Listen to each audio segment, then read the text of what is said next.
ask somebody because we've only got about 5 minutes. Brandon Boston. Brandon Boston. 11. Hey, is this him in program? In preview? Hightower, is that him? Yeah. All right.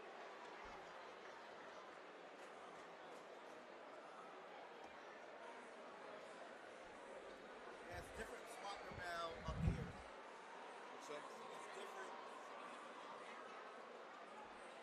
No, that's top. Dude in the corner that just shot, that's definitely top. Wait. No, I think that's top. Light skin. What? Boston is light. Maybe on the ground, maybe on the ground.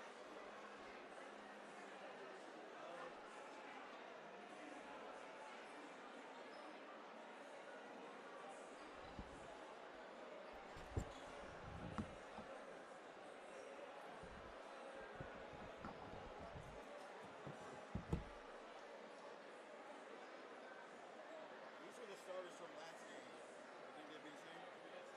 Yes. Yeah, I think they are all the same. I got it right here too.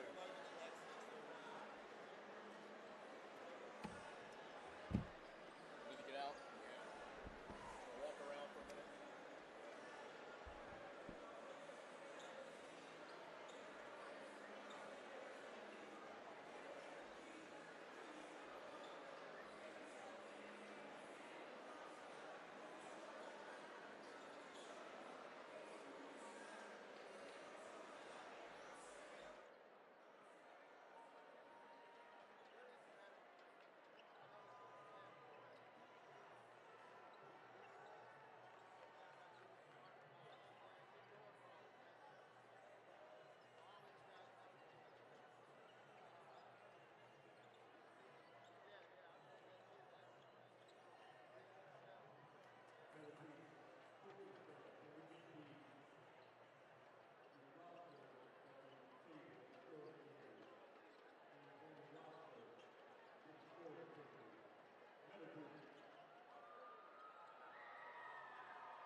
From Crimmins Court, McCamish Pavilion, the campus of the Georgia Institute of Technology, is the site for the 2018 GHSA Boys 7A Basketball State Championship. Quite frankly, one of the more highly anticipated state championship games across the country this year.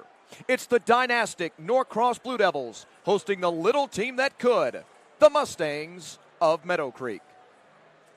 And hello again, everybody. Thanks for joining us right back here on the NFHS Network, or perhaps you're taking us in this evening on Facebook.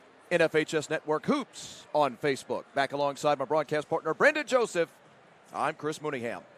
What a storyline for the 2018 State of Georgia Championship in the highest classification. Norcross is the visiting team designate for this state championship game, a dynasty continuing to roll through the state of Georgia. A 5-time state champion this year, 12 wins in a row. 28-3 overall record. Head coach Jesse McMillan's won 2 titles with this program, and he's looking for a third. Yeah, and their star player, their standout, Brandon Boston. He is a 5-star class of 2020 with offers from every major D1 school. He led the Norcross Blue Devils with 22 points versus Newton, and most importantly, he shut down Ashton Hagens with his length. They really never had to get out of their 3-2 zone for the bulk of the game because of what Boston was able to do right in the middle of there. And for Norcross to win today, he's going to be key offensively and defensively. Meanwhile, on the other side, the Meadowcreek Mustangs, 9-2 in their last 11 ball games, a 24-6 overall record. Curtis Gilliland is their head coach. I call them the little school that could. Now, that's not really fair, of course. This is not David versus Goliath. It's not a miracle on ice, a miracle on the hardwood. It's not even Hoosiers. But this is a program with very little athletic success, very few championships across the board. Tonight, they look for their second state championship as a team in the school's history. Yeah, that one earlier this year for soccer, but Corey Hightower, he will have to be that swing guy for the Meadowcreek Mustangs. He'll spend a lot of time guarding Brandon Boston, and I'm sure they saw the footage of what Brandon Boston did, shutting down a top guard. Coach Gilliland is going to ask the same of his senior forward, shut down another top guard. Now, for those of you that are tuning in because you heard about this ball game across America, you heard how dynamic this ball game could be, the history that's riding on this ball game. Let's give you a little bit of a primer besides what we've already laid out in front of you. This is the 4th time these two teams have met so far this year. Again, Norcross, the big bad bully against most teams, including Meadowcreek, met on December 12th. It was a 13-point Norcross victory. But the last 2 times they met, and this is no kidding, the last 2 times they met, Norcross won on a buzzer-beating 3. Both by Kyle Sturdivant, the second of which came in the region championship game on a 3 bank shot at the buzzer. The last 2 times these two teams have met, it has been ultra dramatic. Now time, Brandon Joseph, to run us through the keys to the ball game. Yeah, for Norcross, they need to add a wrinkle, and Coach Jesse McMillan is really great adding wrinkles. Look what he did versus Newton and the star guard Ashton Hagens. He can't come into this 4th matchup with the same game plan as the other 3. Also rebounding for the Blue Devil, Issa Muhammad will have to be big against the multitude of bigs for Meadowcreek. For Meadowcreek, they're going to have to use that size to their advantage. They go 2 guards, 3 forward. Norcross will go 3 guards, 2 forward. They're going to have to make Brandon Boston, who's going to have to be that guard that guards the big, work extra hard on the defensive end. And also for Meadowcreek, that outside game needs to be much better than what they got in their semifinal game. They're going to need Nichols, Green, and Cridlin to contribute more, being the guards, going that they're going to have to play 3 D1 guards from Norcross. Norcross's road to the state championship game, a 16-point, 15-point win over Archer in round 1. Took out Duluth 88-63. Then in the quarterfinals, crushed one of the best teams in America, McEachern, by 20 points, and then defeated Newton by 20 points in the state semifinals. Time now to look at the starting lineup for the 5-time state champion Norcross Blue Devils. And there's that 3 guard, 2 forward setup. JoJo Toppin had a great game in the semifinals against Newton with 15 points. But Kyle Sturdivant, who came on very late for Norcross, finished the game with 21 points. I believe he only had 2 at halftime in that game. He's going to be big also. Dalvin White is the other guard. He's the smallest of the 3 guards. The 5'10 senior has it off from Georgia State. Only had 2 points versus Newton, but what he does in distributing the ball also is very key for those Blue Devils. Mohammed, Sturdivant, Toppin, Boston, and White. And you saw the name Kyle Sturdivant. He's the young man who knocked home both game-winning threes to beat buzzers on January 26th and February 9th.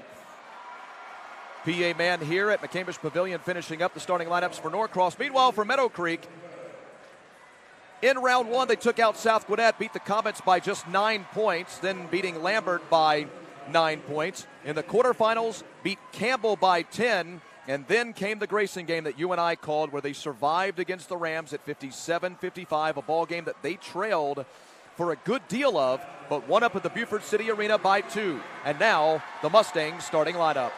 And I mentioned those guards earlier. Devarius Nichols, Kendrick Green, combined 7 points versus Grayson. The bigs, Hightower, Kelly, Chaplin. Those are where their scoring came from. Hightower and Chaplin, 18 points apiece. Amari Kelly, 10 points in their win versus Grayson. They're going to have to be a little more rounded out, especially Kendrick Green, who touches the ball a lot. He's only a freshman, but he can't play like a freshman tonight. He has to get in that mindset that, hey, I belong. I'm not one of the youngest guys out here. I'm not one of the smallest guys out here, because this is a big-time game. Just look at the way this arena is filling in. Look at everything going on in this moment. He has to rise to that occasion. Again, the starting lineup for the Mustangs: Nichols, Green, Hightower, Kelly, and Chaplin. Versus Grayson in the semifinals, Meadowcreek trailed for the majority of the ball game into the middle third quarter. Largest deficit throughout that time was 23-16. In that third quarter, Meadowcreek took a lead at 37-35, built a 51-42 fourth quarter lead. But then Grayson wasn't finished. Rams dropped a 12-4 run on the boys in blue down the stretch and narrowly missed a last-second shot. Meadowcreek hung on for the victory. Now, we got a technical foul to start things. It looks as though Meadowcreek had some sort of a uniform problem, is probably what we're seeing here. Looking at Meadowcreek's uniforms, they are white uniforms with white numbers outlined in blue. 9 times out of 10, there's only 2 ways you can get a penalty to start a game, and it will be a uniform violation or dunking pregame. We watched pregame. Meadowcreek didn't dunk. It's the uniform.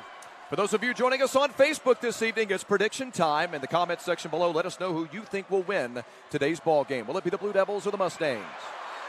Caught right at the rim, and a great matchup between 2 of our big-time interior players in this ball game.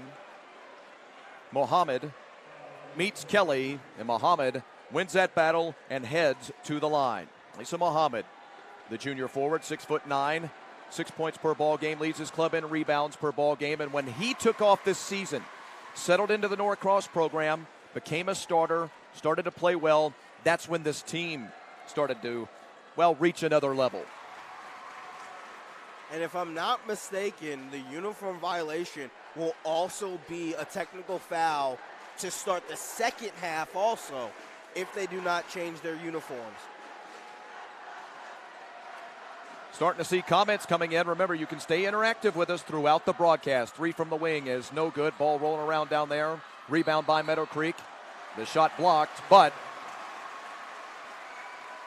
yes, indeed, we'll head back the other way.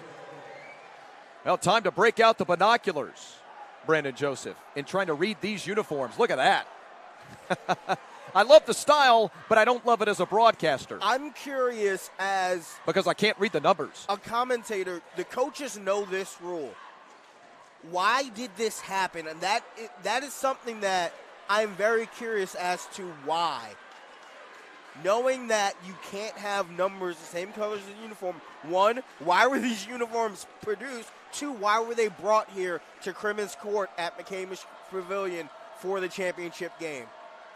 Because if this is a 1-point game late, we can look back to that free throw made by Kyle Sturdivant to start the game. Down low, pass, or rather the shot is sent packing, sent away. Dalvin White with it now.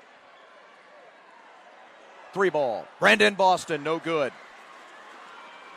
And the rebound pulled away by Meadowcreek and push. Spin, beautiful. Dish, finish. Chance at a 3-point play in a tie ball game. 3-2 Norcross.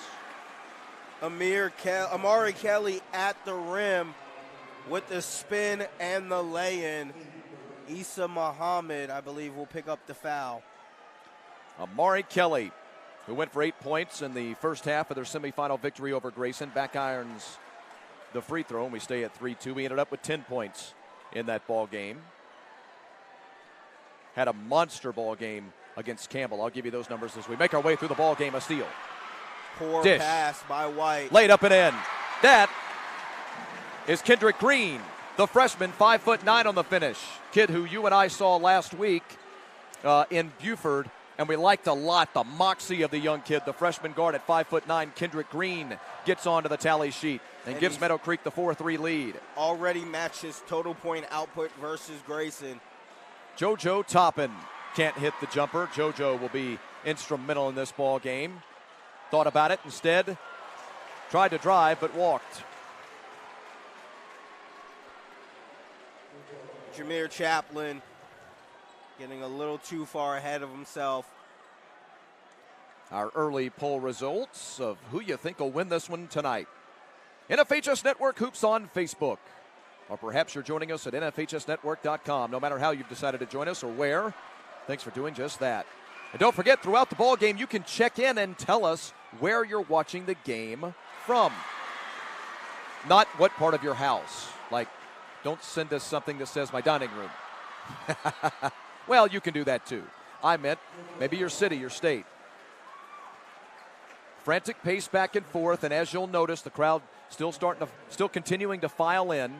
We've got interchangeable games. This is the 4th championship game of the day here on the Georgia Tech campus. So we've continued to have crowds filing in and out all throughout the day. 3 ball, back iron, and no good. Got one from, I believe, Corey Hightower. Your guess is good as mine. Nice Fake the pass fake. and go to the rack. Kyle Sturdivant, who leads the Blue Devils in scoring per ball game. The junior guard at 6'2", averaging 18 points per ball game. Just a 4-star prospect with offers from Auburn, Georgia Tech, Florida State, Miami, and also getting looks from Clemson and UGA. There's a lot of talent here.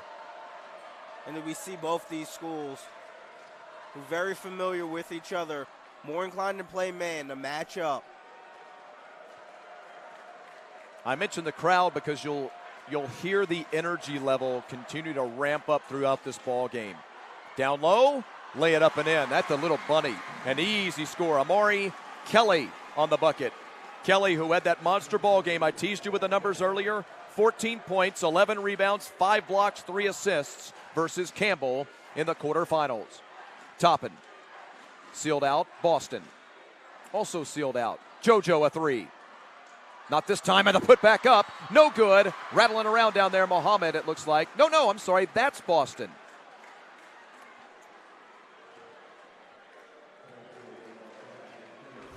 As you take a look at Kyle Sturdivant, a little whoop, whoop to the rim and in.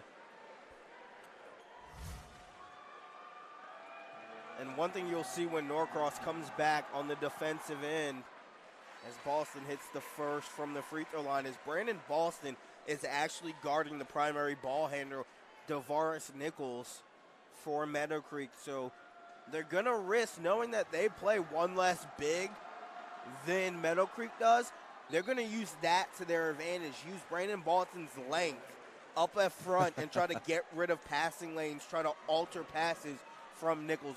It's a great theory, and that's what we saw. That's the only drawback to what they did last week versus Ashton Hagans. There you see a good look at the jerseys, and everybody sending in their comments here.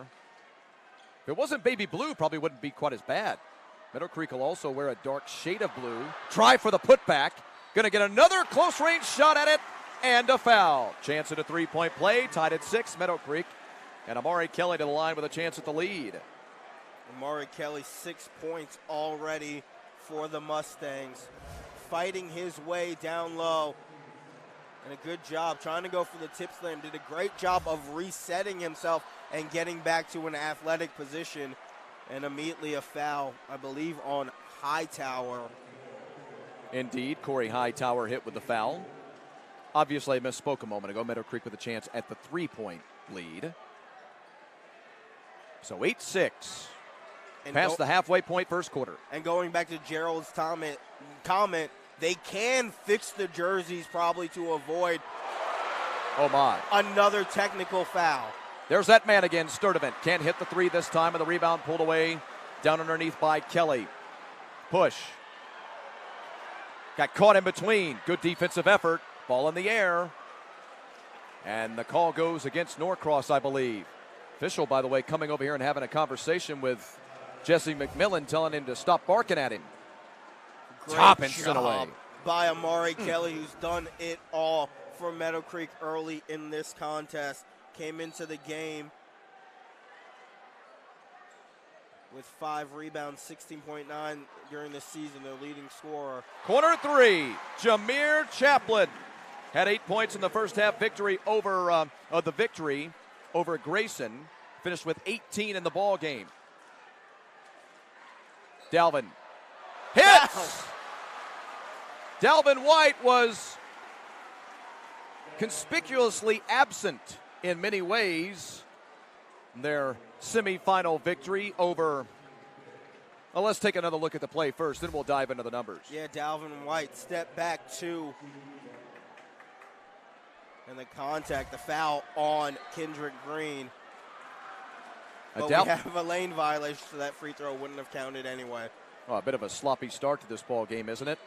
Dalvin White had only 2 points in the ball game against Newton in the state semifinals. A kid who averages 11 points per ball game, gets you 5.5 assists. Had a little bit of an off ball game, and his team still won by 20. That's just how good they are. 11-8 ball game. Meadowcreek up by 3. So there's Boston guarding Kendrick Green. Mind you, that's a 7-inch advantage Boston has over Green. Sturdivant. Block.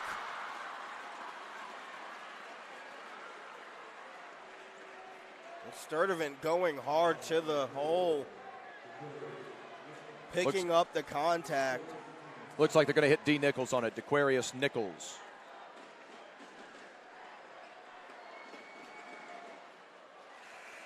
Kyle Sturdivant, who hit a bank-in 3 at the buzzer in the Region 7 7A championship game. Just a wild, wild shot to end a great, great ball game. Goes 2 for 2 at the line this trip. Makes it 11-10.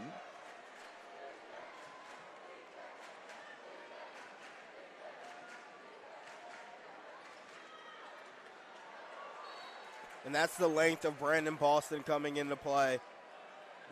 Whoever is taking that ball up, Brandon Boston will switch off to get in front of. Our officials for today's ball game, by the way, Gene Sherry, Terrence Isom, Kellen Milner.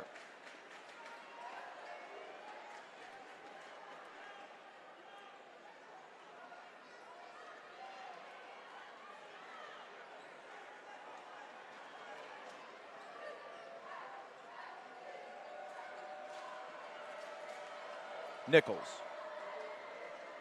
No, I beg your pardon. Yes, Nichols. Doing a lot of switching and rotating.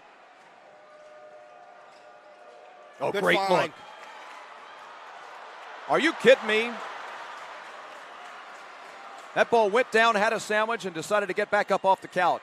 In Australia, that ball rolls the other way, and maybe it goes in. But this Northern Hemisphere, not too kind.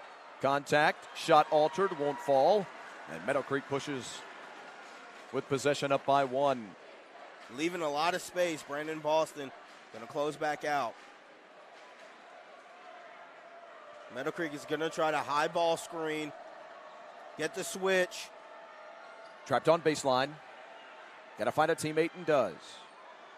Norcross doing a great job handling that switch. Muhammad came out, hedged it just enough to allow Boston to recover.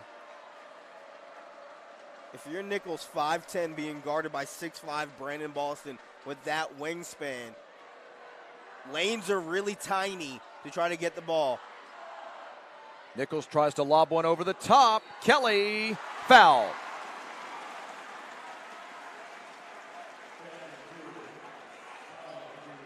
Muhammad found himself in foul trouble last week versus Newton. I believe he's picked up his second foul. And he will go to the bench before the first quarter is even over. You see Sean Whitlock checked into the ball game. Corey Hightower is to the line.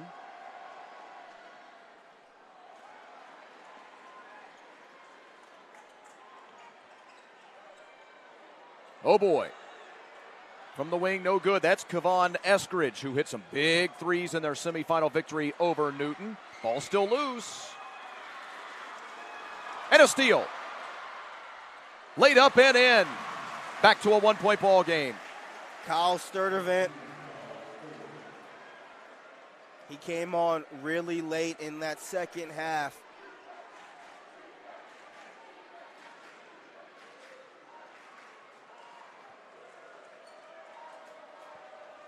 One possession in this quarter.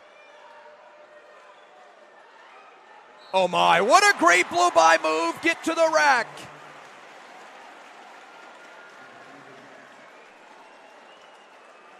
And oh, by the way, 12 fouls in this first quarter. Is that right? 12 fouls now total? 11 or 12. We'll wait for the official word.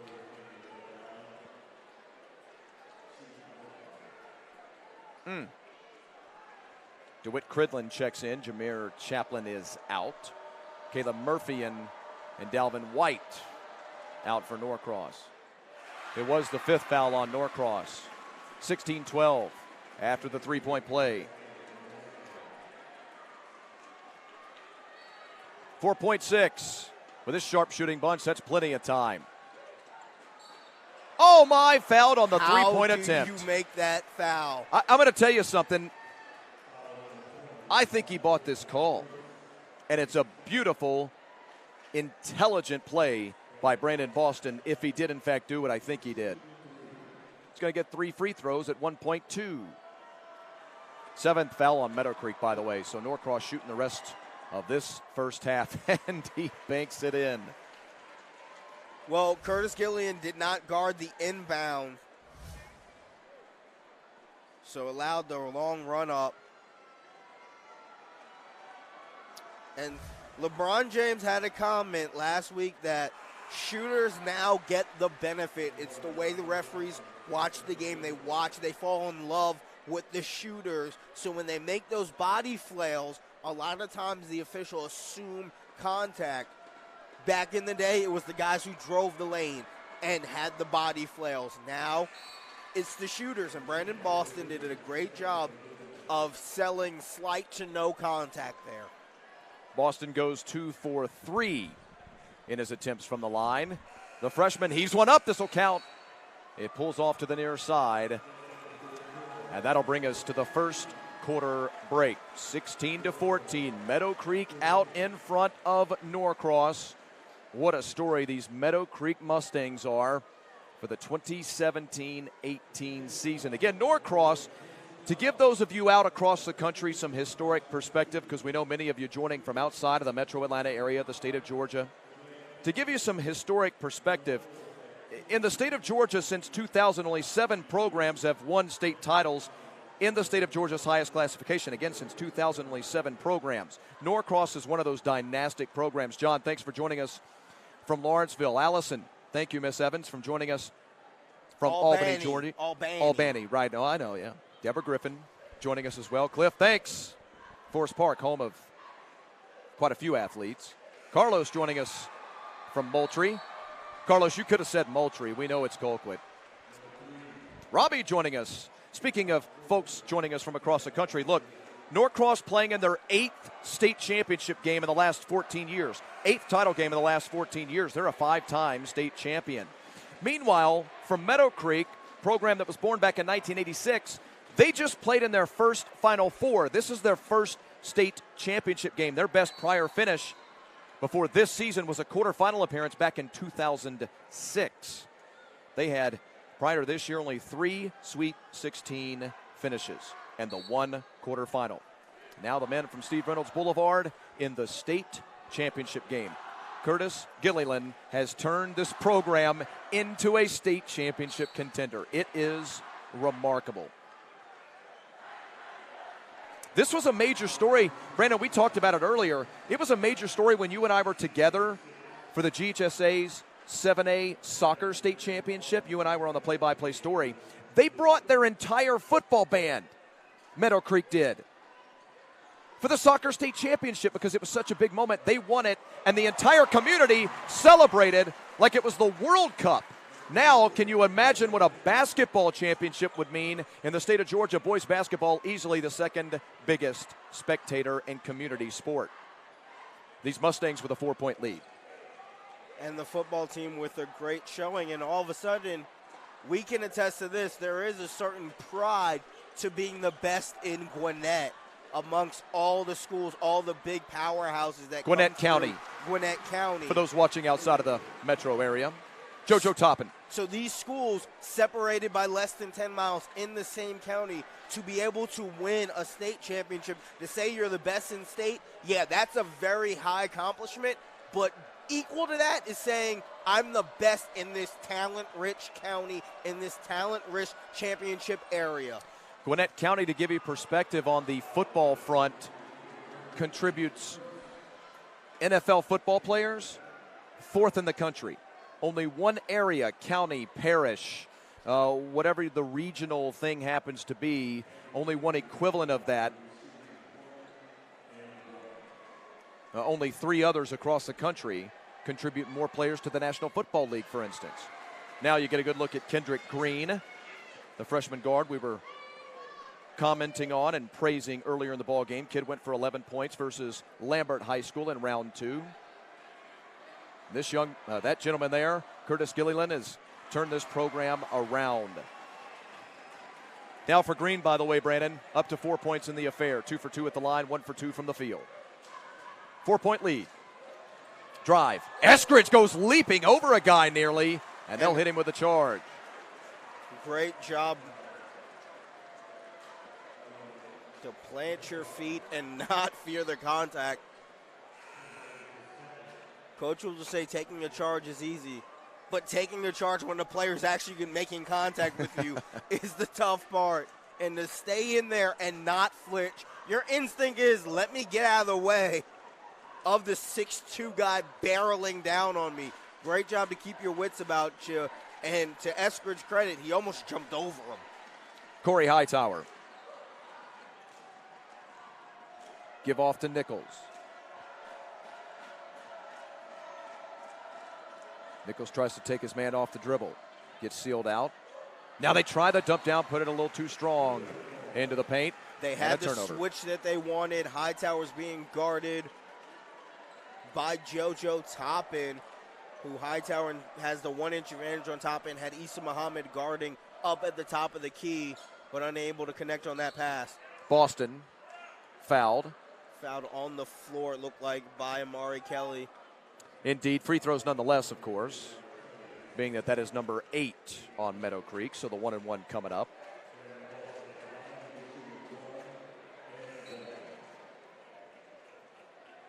We recap the semi-final ball game that we saw last week for Meadowcreek when they took out the Grayson Rams in a hotly contested 2-point ball game that came down to the last shot. Meanwhile, for Norcross versus Newton in the semifinal, they trailed 21-14 early second quarter. Then Norcross went on a 32-12 run to pull away from Newton, at least for the time being. Turnover down low. They led 46-33. The Rams put together another run to draw to within 6 middle third quarter. And that's when the Blue Devils closed the ball game on a 40-26 run. That's been the story for Norcross throughout the playoffs. either blowouts or building big leads, teams coming back on them a little bit, and then they say, no, sir. Put together another monster run to keep teams out of reach. Foul on Green. He knew it, and he'll head over to the bench. Number 9 on Meadowcreek. Maximizing on these opportunities at the free throw line. That's the third on Green. And he got into foul trouble early against Grayson. Spent a big bulk of the time on the bench. And Sturdivant, who has, I believe, 2 fouls already, coming back into the game.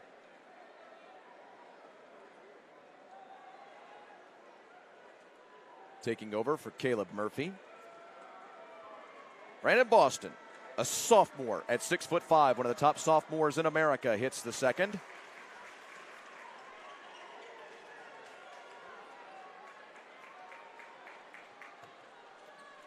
And now they're starting to extend out their pressure. Try to catch Meadowcreek with an errant pass. Hightower passed it off to a teammate, Collier, who had his pocket picked. Boston now loses the handle. And Collier did a great job of staying with the play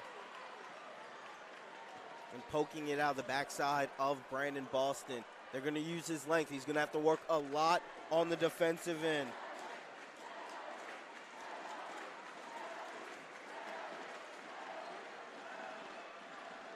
Drive, pick up the dribble, got sealed out. Now a straightaway three, back iron, no good. That is an extremely tough shot with Brandon Boston, hand in your face. That was Emmanuel Collier who tried the three. 3-ball corner, got it. Brandon Boston, mentioned it a moment ago, one of the top sophomores in America. 16 points per ball game, 5 rebounds, 2 assists. He'll give you nearly 2 steals per ball game.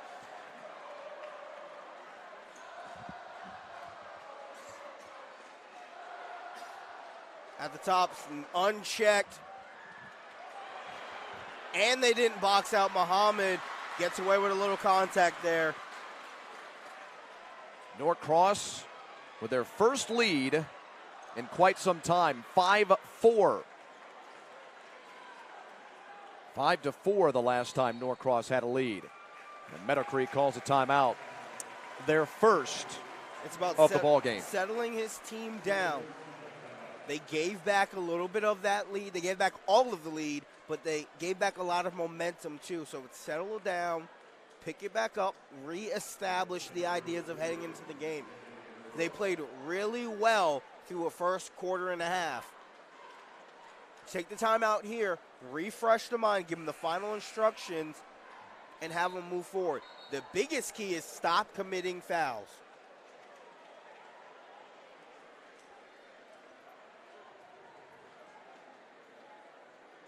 Fans, want to remind you, the NFHS Network, the place for high school sports. The basketball playoffs are here all across the country. You can watch live postseason and championship action in over 40 states on the NFHS Network. Here in the state of Georgia, exclusive home of all 16 finals. Our honor once again on the network to be your home for the championships. DeAndre, my man, how's the weather? Can't wait to make my way back down there again. Willie R. Clark joining us from the capital of the South. So is Keeley. Nice ball movement for Meadowcreek. Got to be willing to pull the trigger on those open shots. A little too strong. And a rejection from behind by Toppin. Will they say too much contact indeed? They will, and JoJo Toppin not happy about that call, but he's complaining to the wrong official. That down low official was not the one that made the call. It was the backside official trying to state his case. JoJo hit with his first foul. The senior, he'll learn. A referee has never changed their mind on a call, given a complaint from a player. Not once, you're telling me. No, and clearly hit him on the wrist. They've never, up. The players never convinced the official to change the call. No, never. Strange. Amari Kelly knocks down 2 free throws. Meadowcreek reclaims the lead. Officials never gone, you know what? I think you're right. Let's change this up. 22-21. 3-minute mark coming up.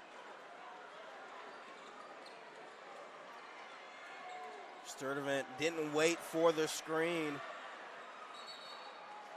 Walked with it. Yep, good call. Corey Hightower kind of got caught in between, the senior forward. He was trying to make the original pass, I believe, to Amari Kelly, but Kyle Sturdivant came darting across his field of vision, so he had the wherewithal to try to double clutch it, but by that time the foot came down. Dalvin with a good move. Now tries to take on another defender. Gets caught in the air, but finds Toppin. JoJo a lean in. Shot altered by the defender, and he follows and puts it up and in. JoJo Toppin just gliding and hanging in midair to give Norcross the lead. Last week versus Newton had a couple of tip slams. If you don't box out JoJo Toppin, you will pay the price. And then Kelly on the other end with a lay-in. It's been a lot of Amari Kelly for Meadowcreek, their leading scorer here. Oh, my goodness. Must have been some contact we couldn't see from our perch. And I believe that is Jameer Chaplin who got whistled for the foul. Maury Kelly, his second foul. Dalvin White, front irons the first. Dalvin in the ball game so far, a couple of points, 3 rebounds, and assist.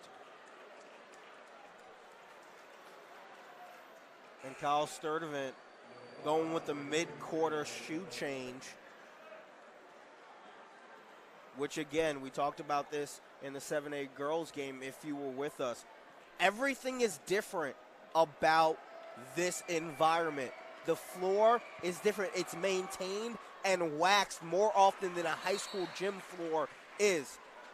NCAA rules, they keep the floor in a different condition. Maybe Kyle Sturdivant went to a newer shoe or maybe an older shoe, one that he knew the grip level of. Their backboards, looking through the backboard and seeing bodies and chairs behind. A lot of time you have a brick wall, maybe the bottom part of a catwalk. You don't see a wealth of human or chairs back there. Everything is different for this environment. Even comes down to the lighting and the reflection on the court. Few changes for each club. Kavon Eskridge in, JoJo Toppin out for Norcross. Deshaun Whitlock in, Kendrick Green in, both from Meadowcreek. DeWitt Critlin out of the ball game, and Amari Kelly checks out as well. We expected that out of Kelly to check out with his 2 fouls. Year of the underdog, indeed, Miss McDonald. I struggle, I got to be honest with you, I'm struggling to qualify what it would mean for them to win this. Yes, indeed, Sylvester, you're right about that. Again, not David versus Goliath. It's not a Hoosiers or a miracle type story if Meadowcreek were to win this thing, but it. How much did you pay Keely Hartman? $20. It wasn't much, just a little. Thanks, Keely. You struggle to try to qualify what a Meadowcreek win would mean. Again, it's not Hoosiers. It's not David versus Goliath. It's not, a miracle on the hardwood. But in a state that, again, I use the term dynastic in the state's highest classification. Look, I'll give you the number again. 7 high schools have won state championships in the last 18 years. Only 7 high schools have won 18 championships in the state of Georgia in the highest classification. So you're talking about Norcross, Tift County, Wheeler, of course, one of the great national brands in America, Milton, in the early days, early portion of this century, Berkmar. So for Meadowcreek, if they were able to win this thing, man, oh man, would it mean so much for the underdogs across the state of Georgia. First free throw, no good for DeQuarius Nichols. And you see Muhammad check back in. Norcross already going deeper than what they like to go in their bench. Alonzo Johnson, who did not see any action versus Newton, comes off the bench and commits a foul. White. Sturdivant. Got a dribble handoff drive. Charge. Just outside of the restricted space. Great floor presence. And then Sturdivant picks up his third foul. He's in the big. The tough range of, and Jesse McMillan will pull him out. Can't risk him picking up 4.5, and great job by the assistant coach getting his ear, let him know it's all right. Now somebody else is going to have to step up for the Norcross Blue Devils here as the first half winds down. Kevon Eskridge checked back into the ball game. I beg your pardon, actually Caleb Murphy checked back in his stead. Dribble on wing, get into the paint, try to give it off to a teammate. Muhammad altered the pass. The shot was errant as well by Hightower. And now Norcross has it back. We near the 1 minute mark. Brendan Boston trying to drive in, and he was caught at the top. I believe that's Sean Whitlock. Yep.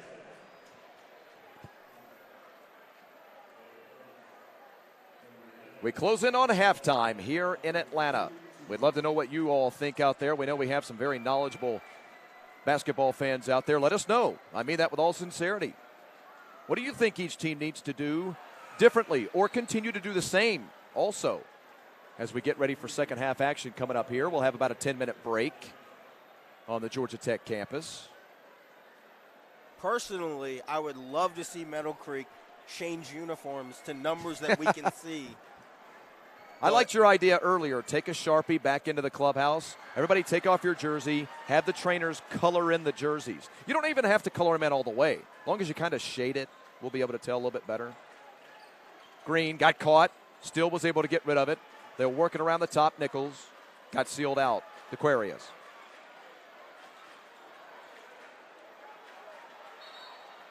Travel. Kelly walked. And on that possession, Norcross dipped down into a 2-3 zone, kind of to prevent picking up unnecessary fouls here late in the first half. Tougher to drive on a zone. You don't have to worry about man-to-man, a guy getting a step on you, you committing a touch foul. Everything is slower in front of you and a lot more shifting rather than chasing and trying to stay in front of. So great game planning call by Jesse McMillan to try to save another one of his guys picking up an unnecessary foul before halftime.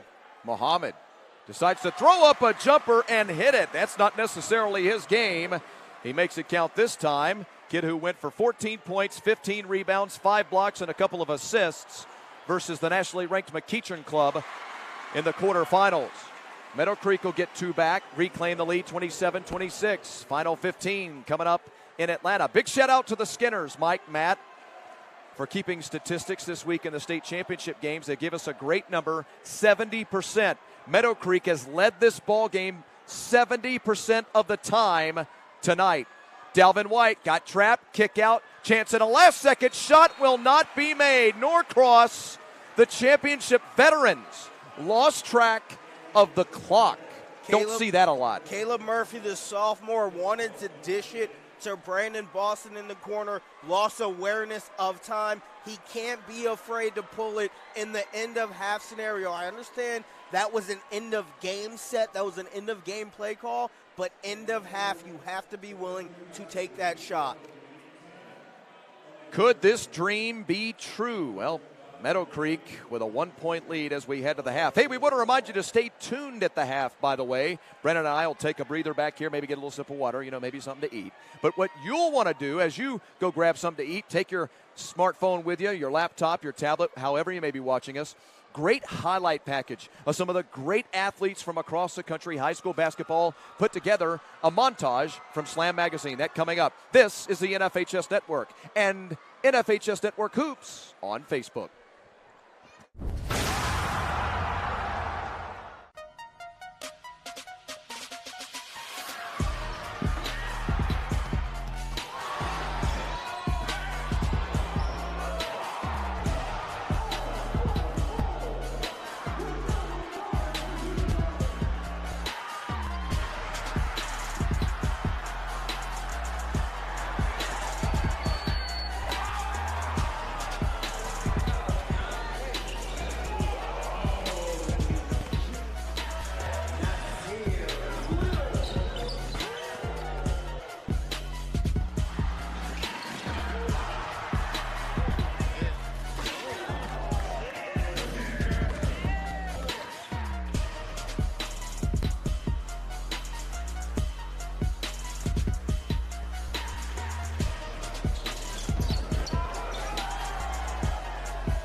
Back live at Crimmins Court, McCamish Pavilion.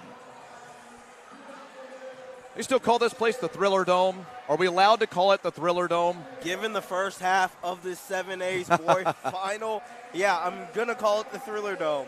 The arena formerly known as Alexander Memorial Coliseum on the campus of the Georgia Institute of Technology.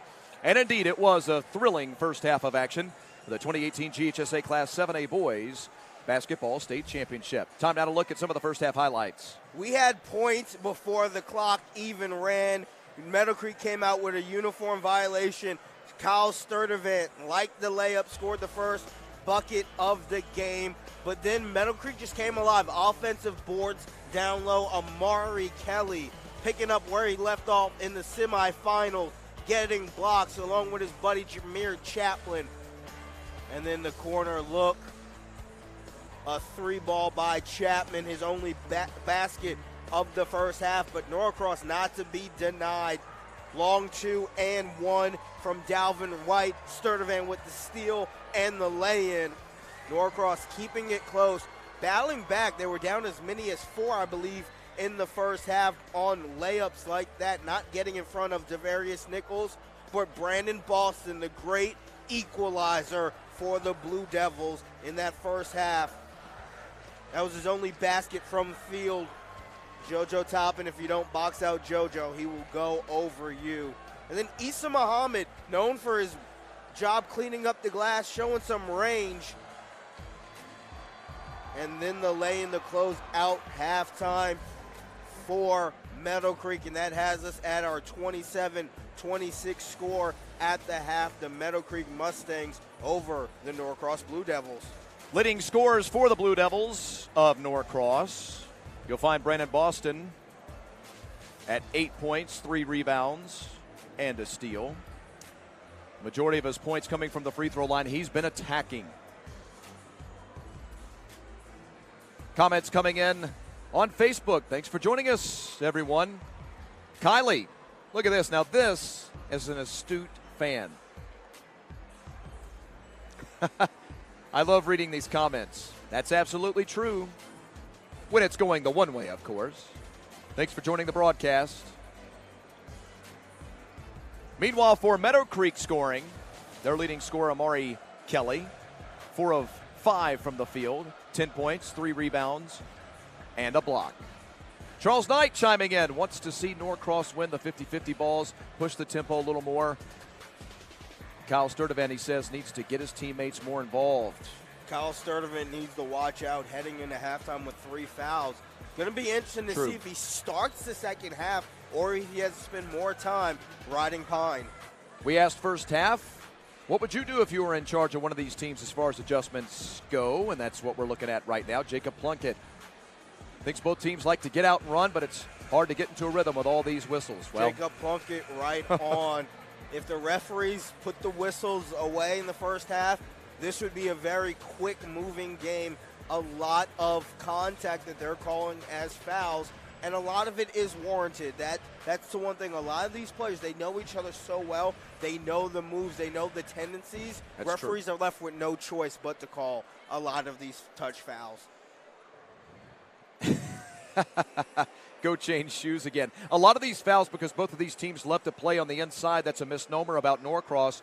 A lot of people think that they'll stay on the around the arc and just shoot the basketball, shoot the rock, and yes, they will do that as well.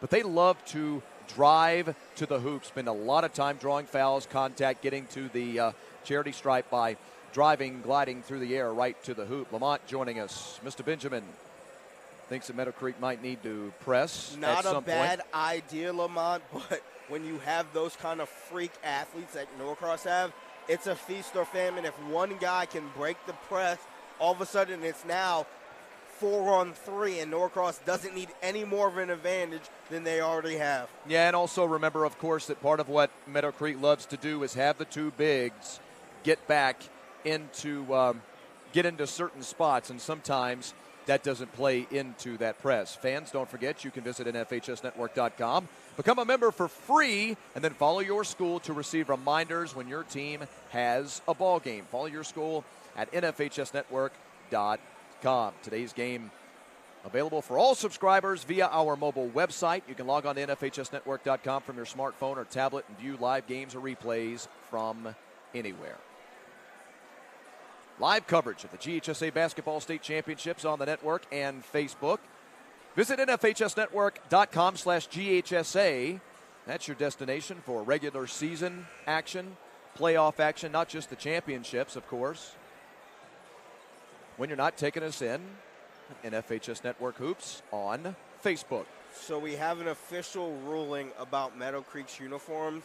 The technical foul they received to start the game will be the only foul they will incur for the uniform violation. A 1-point game for Meadowcreek this dream season. So that's what so many of them describe it as, a dream season. They can't believe it. To a man, I just hear people saying, to a woman, to a student, I've heard so many people that I've talked to, it's unbelievable. I can't believe this is happening. Is this a dream? I said, well, that's actually what I said during my call last week. Is this a dream? Is this real life? This dream season continues. So maybe for Meadowcreek, the uniform selection was just part of that. Hey, let them pick what they want. Let them feel like they're looking good. You know, look good, feel good, play good. Yep. Maybe it's all part of, hey, we'll take the 2-0 deficit to start it. It only ended up being one. Sturtevant went 1-1 from the line to start the game, and you just deal with it from there. Starting 5 back out for each club to start the second half. No big surprise, but you never know. So we like to make sure that you're up to date with it. It's Nichols, Green, Hightower, Kelly, and Chaplin for Meadowcreek. Meanwhile, for Norcross with the opening possession of this second half, JoJo Toppin driving in. Giving off to Boston. Boston throws up a jumper, a floater that falls in. It's Mohammed, Sturtevant, Toppin, Boston, and Dalvin White.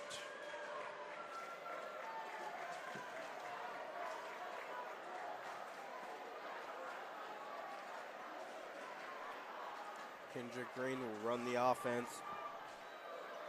Norcross went to this zone towards the end of the first half. Saw a little bit of success. I don't know how much it was dependent on Meadowcreek not doing a lot of work, but 2-3. Last week they played 3-2, forcing a turnover. Unnecessary foul there from Amari Kelly. That was kind of an I'm frustrated by the turnover foul. Let me reach in here and try to get this ball back. But maybe this is the wrinkle that Jesse McMillan, as Kelly picks up his third foul, that McMillan went to. That zone, give him a different look towards the end of the first half. Make him have to adjust to it. And then keep the option of going back to man. Nice Toppin goes behind the back. What an amazing move. JoJo Toppin. JoJo a go-go to the rim behind the back. And that's a kid who just likes to finish the 3-star Georgia commit. Whoever is the Bulldogs coach next year is going to find themselves with a stud of a player who's still growing into his role. That's too bad for Mark Fox. McGarity and the Georgia crew, they had to make that move, didn't they? Georgia's been able to get some athletes over the last decade, just hasn't been able to turn it into a winning and overall championship product. You have to set a standard, then abide by that standard, and anything less than that standard does not equal. Green. They'll work it around Nichols, a wing 3. Goes! DeQuarius Nichols. Great extra pass to get to the open player. And now he has it back, and he's pushing with Boston trailing, who rejects it away. Now Sturtevant. Here's the up and down game. Oh, boy. Still rattling around up there, and an over the back call, I beg your pardon. Looks like it's going to go against Jameer Chaplin. If not for the foul, Issa Muhammad could have been touched for basket interference. It looked like the ball was still in the cylinder, and JoJo Toppin, he can do a lot. You saw that extra pass back out. That's how you beat a zone. You get the ball in, you get the ball back out, and you shoot them out of that zone. Toppin, by the way, now up to 6 points after that bucket you saw on the replay.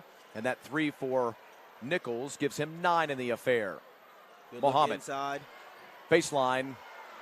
Second chance and a defensive rebound. No help to Issa Muhammad. He was left trying to get an offensive board with 3 Meadowcreek Mustangs around him.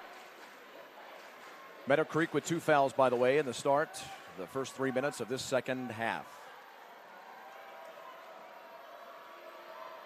So what Meadowcreek is doing, they're trying to run some guys through the zone, trying to get eyeballs moving and then run in behind.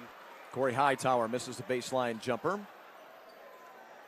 Theory is get the ball in, get the ball out. Be quick. Get those open looks before the zone can shift back into position. Oh, my. Boston, side iron, no good. Both teams have been streaky shooting the basketball. At times, good from the field, and then dry spells. Hence, 42% from the field for Meadowcreek, 11 of 26. And 39% for Norcross from the field, 9 of 23.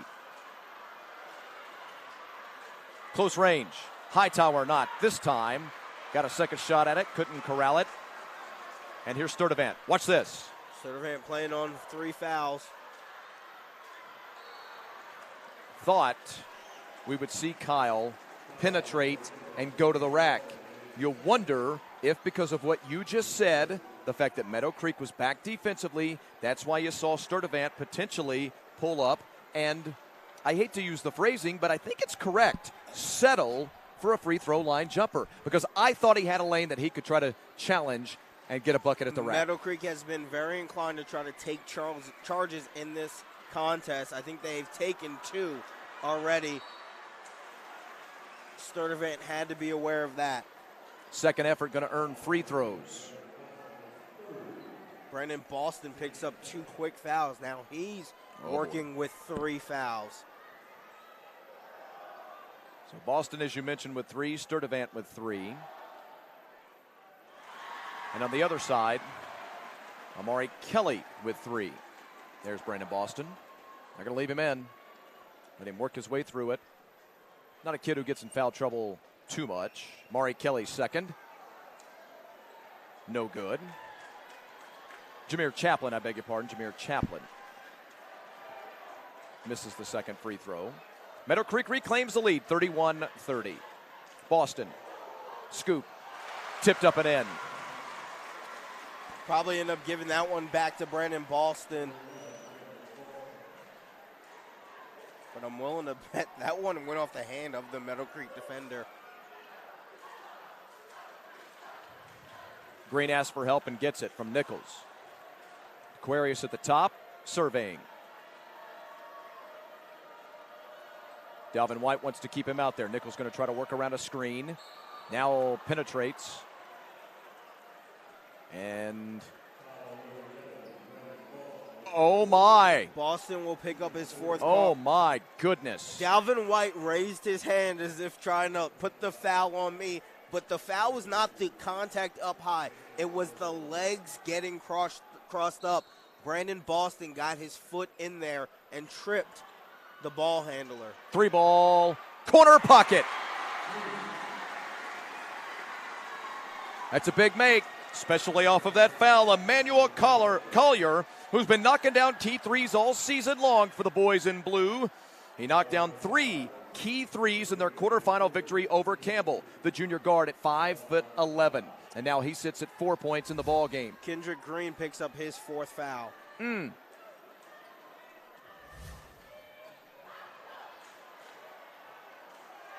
Check that now. They've changed the scoring for Collier. Those his first 3 points of the ball game. Great move. A little too strong. So fouls and foul trouble have already become a paramount storyline in this ball game. Sturdivant turnaround jumper is good. It's going to have Timeout, to be Jesse McMillan. A lot of Sturdivant, a lot of JoJo Toppin, because Brandon Boston will not see the court probably for the rest of this third quarter. So who's going to be the next man up for the Norcross Blue Devils? We saw Sturdivant last week do it against Newton, finishing with 21 points, 19 in the second half. He's going to have to do that again. Just take a look. Plays the contact, rolls off, and able to pick up the rim. and sink the bucket. So many guys, when they feel the contact, their next instinct is to try to draw the foul. Kyle Sturdivant was, I don't care about the foul, I want the bucket. Now, who was Sturdivant talking to, by the way? Did you see the end of that replay? I think you looked down to check your score sheet. Who was Sturdivant talking to at the end of that replay? Somebody from the Meadowcreek bench said something to Kyle Sturdivant, and I think it was in a friendly way by the look on Kyle's face. Again, these two teams know each other so well. For those of you just tuning in, perhaps the uninitiated out there, you don't follow Georgia high school basketball. This is the fourth time that these two teams have met this season, twice during the regular season. A 13-point win in December for Norcross. Then on January 26th, near the end of the regular season, that man hit a game-winning three at the buzzer, 64-63 the final. Then these two teams met for the region championship, the 7-7A championship, and Kyle Sturdivant, yet again, hit again a game-winning three, this time off of an inbounds pass that he banked in at the buzzer for a 53-52 win. Nichols front irons it. Sturdivant the rebound. Let's watch Kyle. And instead he'll, well, looked like he was going to pull it out. He fooled the entire gym. The kid is an enigma, just coming alive when he needs to, like the Wick, Kyle Sturdivant. Now up to 11 in the affair. 4 of 7 from the field. 11 points, 4 rebounds, 2 steals. This zone inside, you're going to have a tough time scoring inside that zone, but the referee blows the whistle. Too much contact. So we take a look at Kyle Sturdivant. Whoop! 2 players run into each other. That's all he needs. Don't give him a baseline lane. Mohammed hit with his second foul for Norcross. And free throws. Norcross guaranteed the lead after these free throw attempts. Jameer Chaplin back to the line. Jameer with an odd night, in some ways quiet, just 4 points, no blocks, but 4 rebounds, 2 assists, just 6 shot attempts. Big offensive rebound, Nichols. Collier, and now back to the top with Green. Norcross, who was down by 1 at halftime, has had a very Norcross quarter, just slowly imposing their will and taking back the lead. This is truly a 3-guard, 2-big set here. Green a 3. Front iron no good. The rebound, Mohammed. Norcross trying to hang on to the lead. It's 2 at 1 minute remaining, third quarter. Fouls will dictate a lot of this, especially moving forward in the fourth quarter. But we talked about it at the top of the broadcast. A very different philosophy in terms of matching up, but they match up very well. Not this time. Meadowcreek traditionally 2-guard, 3 bigs. Norcross 3 guards, 2 bigs. But when you have the length of Brandon Boston, a 6'5 sophomore who can bring the ball up and essentially be another point guard, play the shooting guard, but he can also play small forward. And even if you want to go small, he can play the 4 and the 5. Manuel Collier missed a 3. Jameer Chaplin had a couple of shots at point-blank range. He's knocked out of bounds. And Nichols, they'll say, walked at the top.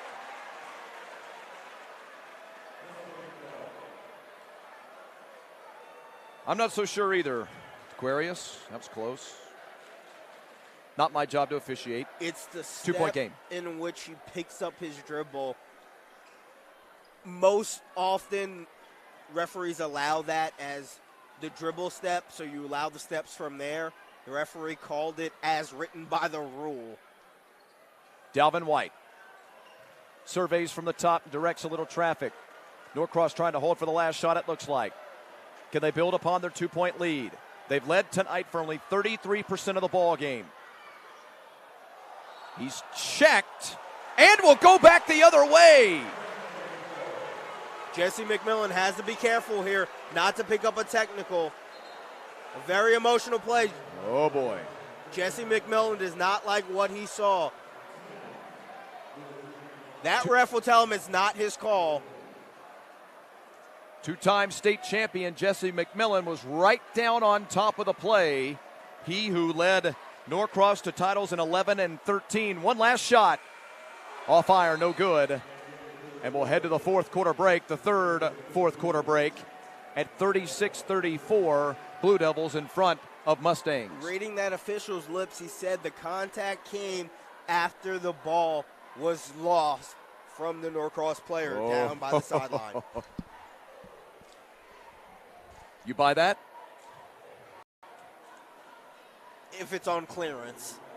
I do not buy it at full price. We couldn't see. We were a little guarded by the bench area, but if Jesse McMillan had that kind of reaction to it, I'm more inclined to give the player's first reaction or the coach's first reaction. He was in awe that the referee made the call that way. I recognize some of these names. Thanks for checking in with us, everyone, here on Facebook. NFHS Network Hoops on Facebook and part of the NFHS Network. A lot of the same folks staying with us throughout the broadcast. Thanks so much for doing just that. As we get ready for the fourth quarter, the 2018 GHSA 7A Boys State Championship game, our 17th state championship game here on the network over the last 4 days, counting the wheelchair division state championship game. We've seen upstarts, dynasties continue, incredible last-minute type championship wins, and we've seen some wild monster blowouts. It has been an amazing week. 2 days down in central Georgia in the city of Macon, and now 2 days here on the Georgia Tech campus in Atlanta. Back alongside Brandon Joseph, I'm Chris Mooneyham. Thanks for joining us on the NFHS Network and NFHS Network Hoops on Facebook, no matter how or where you may be joining us tonight. The Norcross Blue Devils look for their 6th state championship game win in program history. This their 8th state championship game appearance in 14 seasons. Down low, contact, no call, 2 points, tied at 36. Great communication from Wait a minute. Norcross, and an inbound violation. Meanwhile, Meadowcreek, an athletic program as a whole that's been much maligned for a long, long time. Nichols scores! 4-point swing over the first 50 seconds of the fourth quarter. Meadowcreek with their first lead since 27-26. A halftime lead. White, dish, Muhammad mugged. Look at that. How about that matchup? As the freshman, Kendrick Green at 5'9", comes flying in and absolutely mugs Muhammad at 6'9", taking away an easy bucket from Muhammad. Now, as for Green, that will be foul number 5. 4, it looks like they switched a foul off of Kendrick Green and moved it to Devarius Nichols from the third quarter. You had already laid that F on your score sheet, hadn't you? Well, wait a minute now. Are you sure about that? Yes, indeed. Okay, my friend. Sorry about that. I was trying to protect your score sheet. The scorers are having the same problem that we are, in which not being able to see the numbers, there can lead to some confusion. And so that'll be number 2, foul number 2 on Dequarius Nichols. Issa Muhammad, by the way, must have been a little bloody on that last play. And I'll tell you what's curious about this is they're going to let him work on it and then get back out there and shoot the free throws. There's actually blood on the court, by the way, right there by the free throw line. So you can see it on the top left-hand corner of our screen. Be stopped until they can clean up the blood. Well, I hope we're not the only ones that noticed that. I think the referee just now noticed.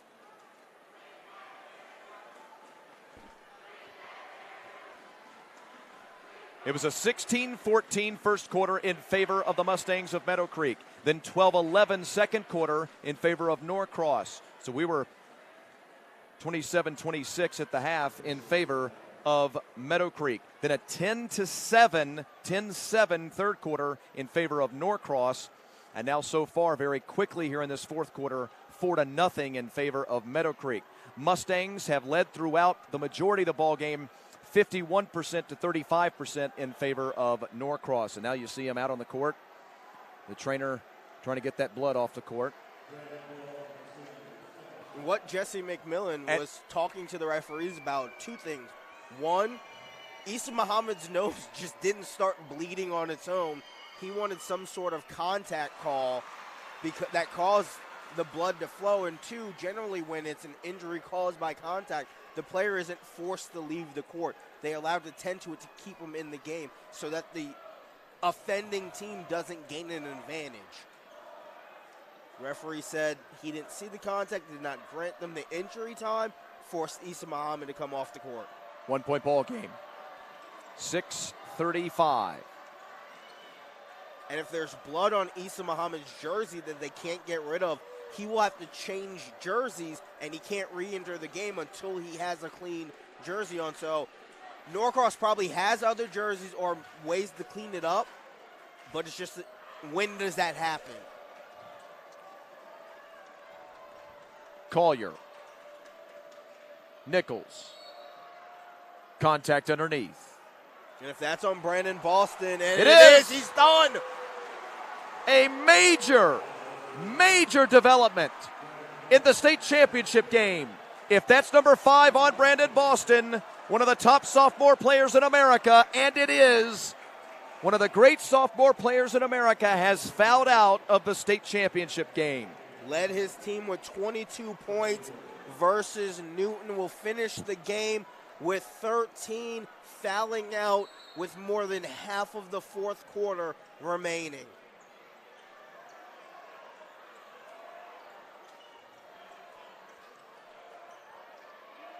Looks like Caleb Murphy has checked in his spot. Indeed, 22.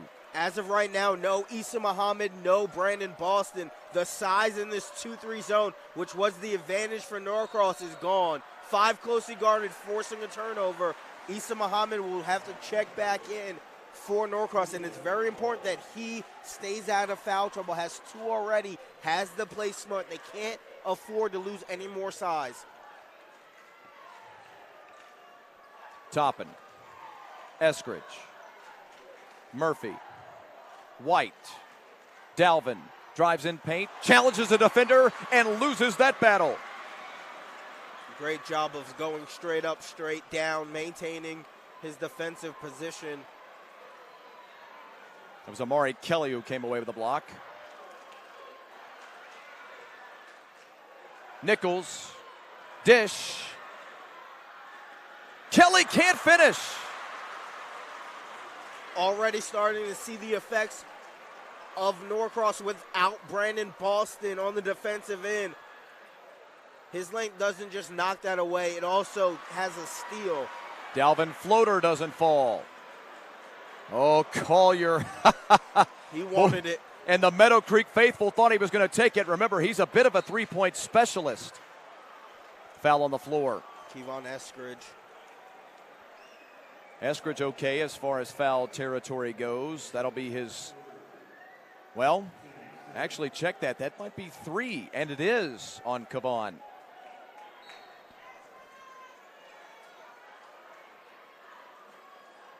Nichols. 4:30 remaining. The dream season for the Meadowcreek Mustangs. Jesse McMillan dropping into man, it looks like, yeah. That dream season very much alive. Mercy, Corey Hightower. For Corey in the ball game now, he's up to 8 points. 8 points in the ball game. Mark it at 6. 6 points, 7 rebounds, a couple of assists. And they've got it back. Push. This is Chaplin. 42-37, and Jesse McMillan and the Norcross Blue Devils call a timeout. Look at the energy on the Meadowcreek side. The dream lives in Norcross. And Jesse McMillan is going to spend every moment of this timeout trying to instill a new philosophy. Your 5-star sophomore out of the game with fouls. Your big man, Issa Muhammad, 2 fouls. Your other guard, Kyle Sturdivant, 3 fouls. JoJo Toppin, 2 fouls. 4 high schools in the state of Georgia where their capital is Norcross. 2 of them are private schools. The two public schools are Norcross High School and, of course, Meadowcreek High School. Meadowcreek has always played little brother to Norcross. And Corey Hightower trying to change that narrative tonight with the layup, then the outlet pass, and Jameer Chaplin rocking the rim.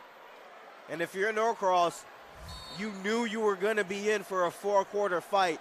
I don't think they expected Uncle Mo to be fully in the corner of the Meadowcreek Mustangs. Remember, Meadowcreek was born in part because Norcross High School was starting to become overpacked, stuffed with students once upon a time. That's part of the reason the Meadowcreek High School exists. This is not just a state and region rivalry. This is a city rivalry. Toppin over to Eskridge. The rainbow three, no good, and the rebound pulled away yet again by a big man on the inside for Meadowcreek. That's been their season storyline all season. Nichols. If you're wearing blue, the only shot you're taking is a good one.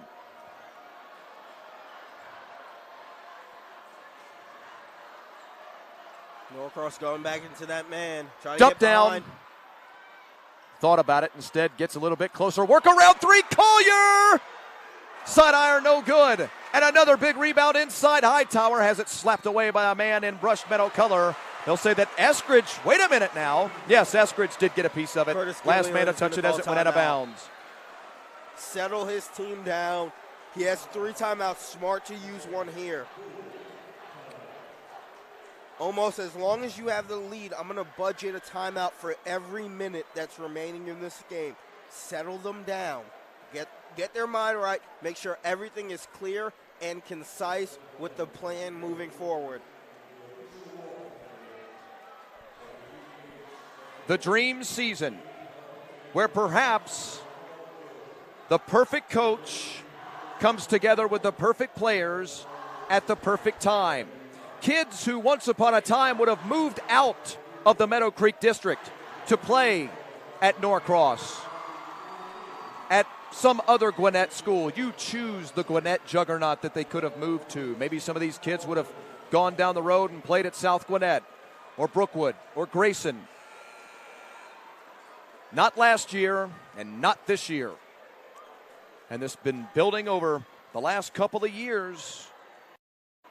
They were a state playoff team last season, and that, quite frankly, was story enough. That was their championship run last year, just making the state playoffs. And what they've done it as a team. Only one guy, Jameer Chaplin, a 3-star mid-major prospect, up against the powerhouse with 4 Division I talents in Norcross. And to be in this position with 2:40 left to go in this game, Curtis Gillian is going to have to be smart, and that's why we mentioned how he uses timeouts to make sure these kids don't get caught up in the moment. It's going to be a free throw ball game, Brandon, because Meadowcreek will not take a shot. I can assure you that. They're going to start fouling. Yep. You saw Kyle Sturdivant throw his hand in. He can't take any more fouls, so Dalvin White has to come up and take the foul. So far for the ball game, Meadowcreek just shy of 54% from the line. You are missing your slasher, and we saw him on the bench, Brandon Boston, who fouled out. Back iron, big offensive rebound. And that's where Brandon Boston also would have been in on those blocks, helping secure a rebound. Collier trapped, nearly a steal. Nichols chases it down, and they'll say he was fouled.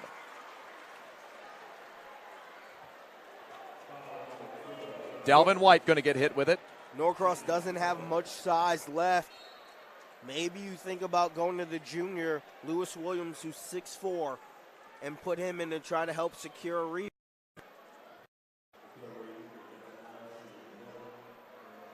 DeQuarius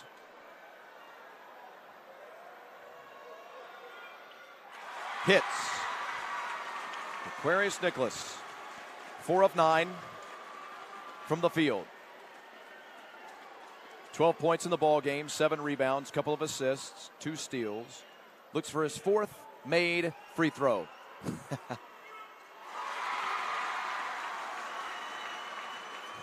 this has been an amazing team effort for Meadowcreek.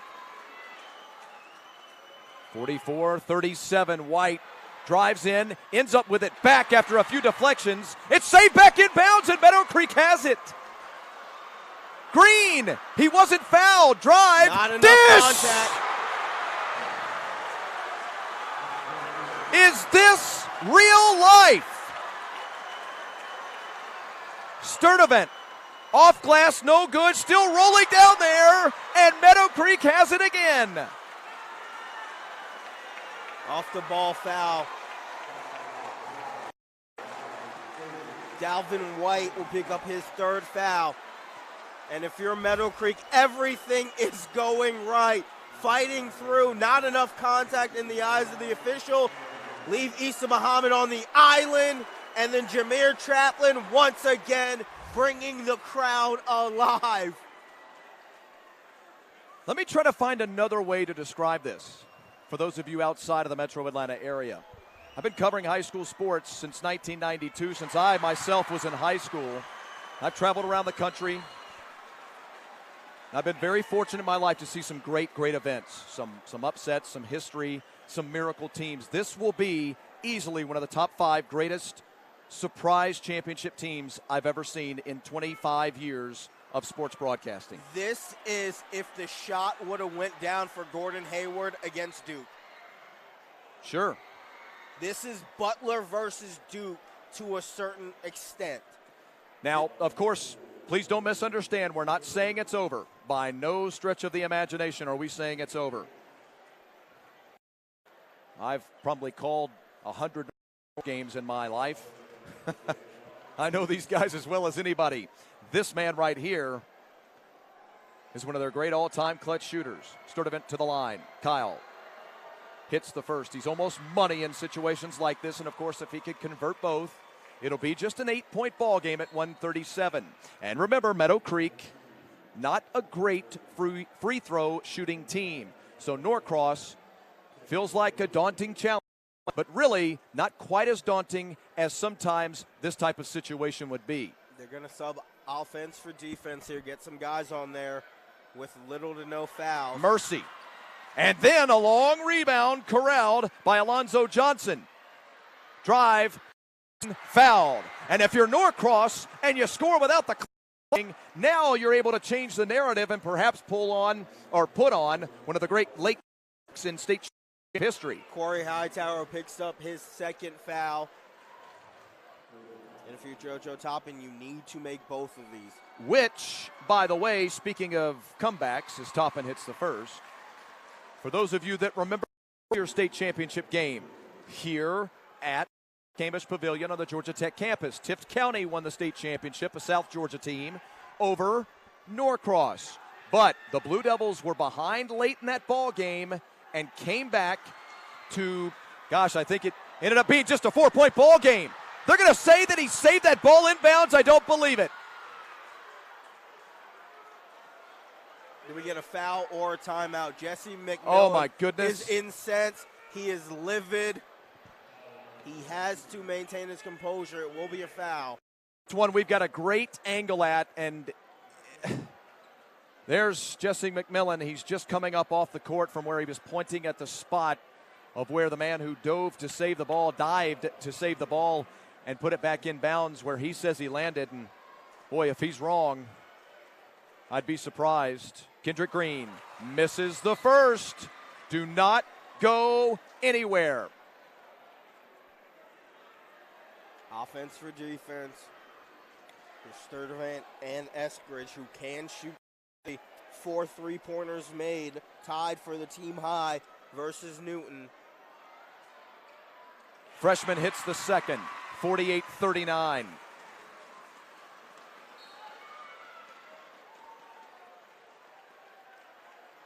Foul on Green? An off-the-ball foul off of Green, and Green's out of the game. My goodness, that's surprising. I was looking just that way, didn't see a whole lot of contact from either man. Well, nonetheless, Green's out of the ball game.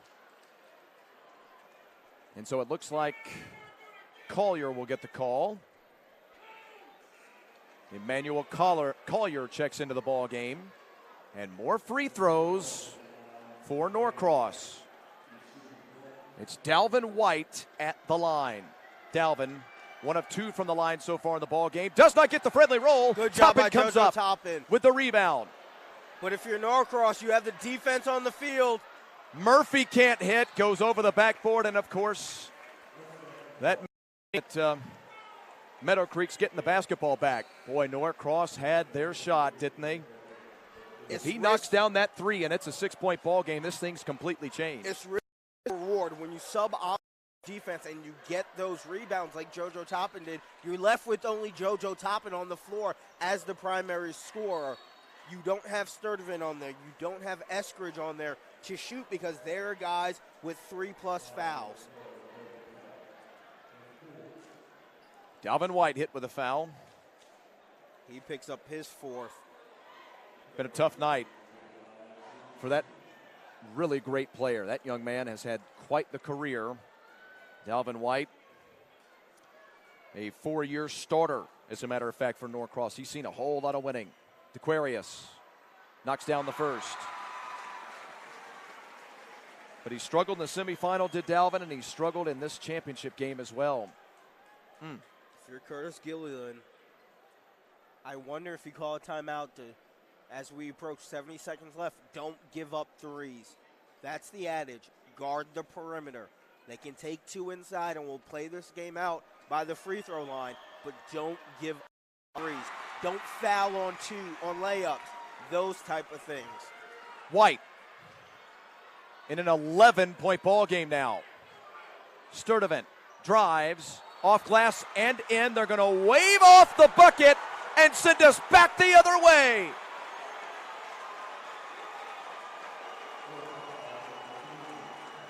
That I would need won't to see do a it, replay but it's a big one of that, but that is huge. As we take a look, great job by the guys getting another look at that play. 11-point ball game at 101. This would be some kind of comeback if Norcross could put it together. 3 charges taken by the Mustangs, all of them with under 2 minutes to go in the end of the respective half. Great job by Meadowcreek of playing solid defense all the way through the end of half scenarios.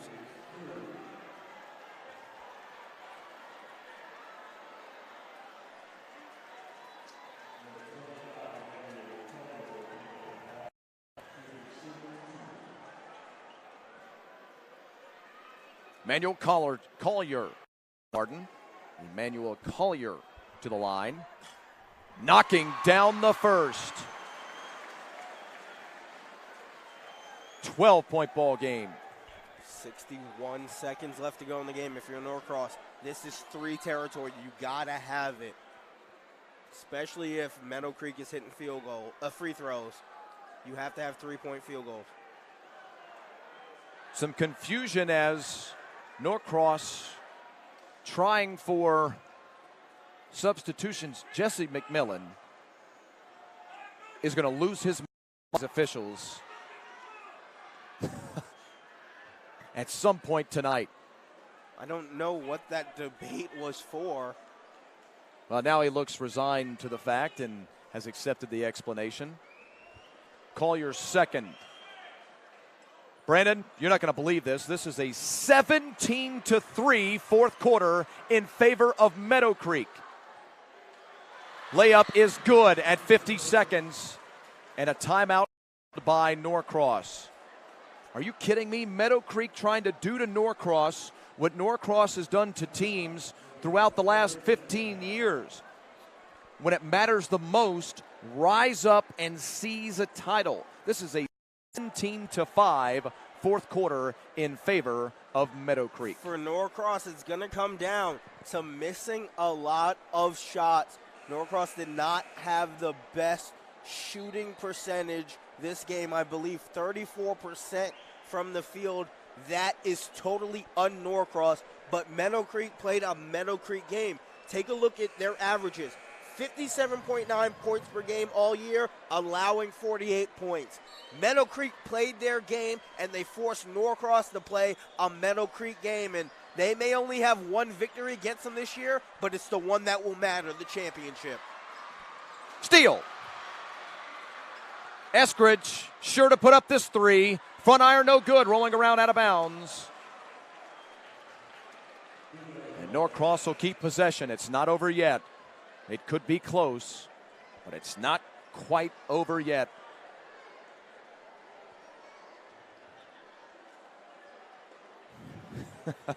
Stunned Meadowcreek fans. Our keys to the game earlier needed better guard play than what they had versus Grayson. Sturdivant follows. Foul on the floor. Is their leading scorer, their true point guard, their shooting guard. Also, Kendrick Green, 5 points, stepped up his game from last week. So Nicholas and Green really stepped up and showed out. Corey Hightower, 6 points. Kelly and Chaplin, who had to carry the team last week, combined 21 points. So a great job by the guards of stepping up in the face of adversity against a very athletic Norcross, who's a guard-heavy team. Well, you see a shirt right there, a back-to-back state championship shirt from Norcross's heyday. Meadowcreek's done such a great job of mucking up this ball game. Jesse McMillan told the Gwinnett Daily Post during the week, local newspaper, that ideally they'd want to have the ball game Norcross in the 70s. Well, that gentleman, Curtis Gilliland, of course, wants a ball game in the 50s. And look where we are. Free throw good. 51-43. You look at the foul numbers, and you see 24 fouls committed by Norcross. One man fouled out, 2 men with 4. A couple more guys with 3. And that's about to change. 8-point ball game, 32.5 seconds remaining. And basically what Meadowcreek was inbound at Kyle Sturdivant, who has 4 fouls. Can't pick up his 5th foul. They left him on the court. Inbounded Nicholas, who was being guarded by Sturdivant, and Sturdivant had to wait for Caleb Murphy to come over and pick up the foul. Aquarius knocks down the first. It's a 9-point ball game. Some of the Norcross faithful have, and others are starting to file out.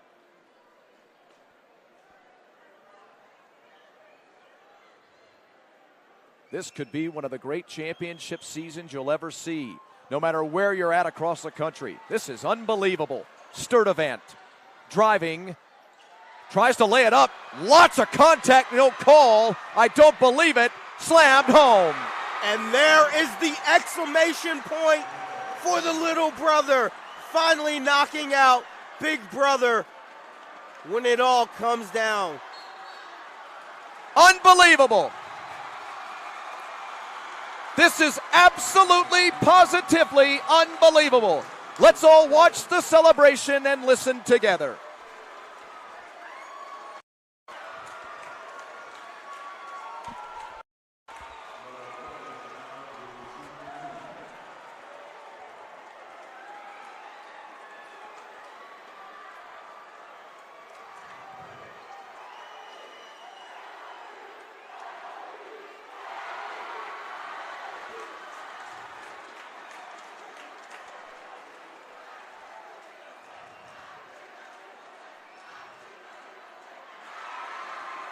Two for 2 trip at the line.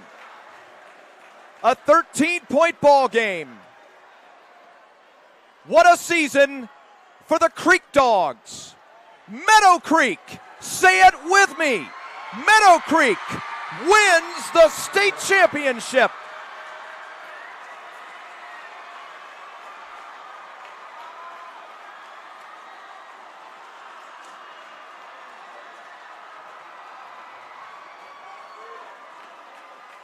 In the long, illustrious basketball history at the high school level in the state of Georgia, and they've been doing it here since the 40s, this, and it's not broadcaster hyperbole to say it, it is no exaggeration, this, my friends, is one of the great stories in this state's long and illustrious history. The Meadowcreek Mustangs take a bite out of the dynasty. Not just any dynasty, but the big brother, the Norcross dynasty. A 56-43 final. Is this real life, Brandon Joseph? Championship High School.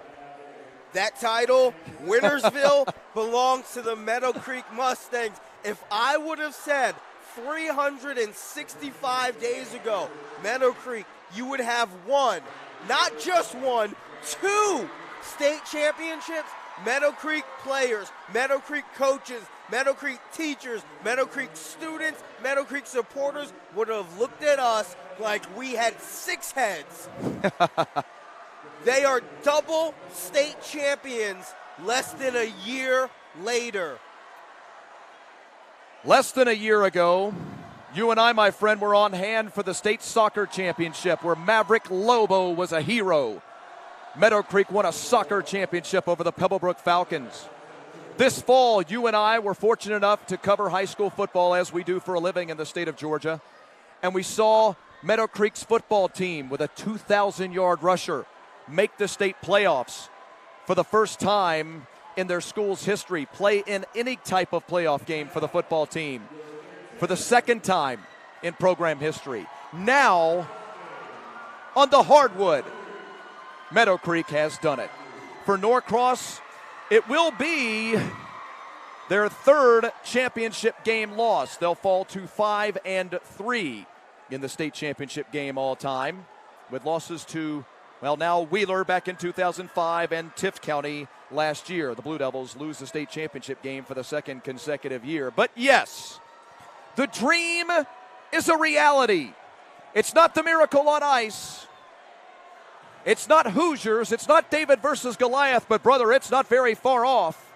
The Creek Dogs, the Meadowcreek Mustangs, win the 2018 GHSA Class 7A Boys State Championships. Your final thoughts? They're going to blow up that photo of Jameer Chaplin dunking the ball in to add the exclamation point to the dream. The dream is now reality, and we thought there was something special last week about the way this team played. Well, it's just, I'm at a loss for words. These kids wanted it so hard.